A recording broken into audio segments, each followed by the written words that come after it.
கிருஷ்ணகிரியில் அதிமுக சார்பில் சமத்துவ பொங்கல் விழா கொண்டாடப்பட்டு 500 நபர்களுக்கு நலத்திட்ட உதவிகள் வழங்கினர்.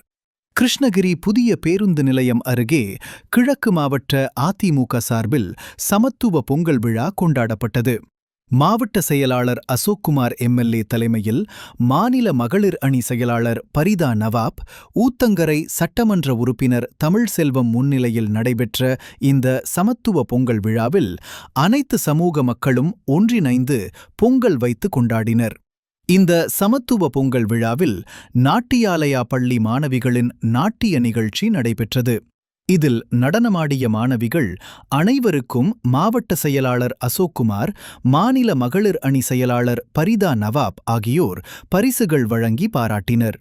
தொடர்ந்து பொங்கல் பண்டிகையை முன்னிட்டு ஆட்டோ ஓட்டுநர்கள், ஏழை எளிய மக்கள் 500 பேருக்கு புடவை, சட்டை, பேண்ட் துணிகள், கரும்பு உள்ளிட்ட நலத்திட்ட உதவிகள் வழங்கப்பட்டது.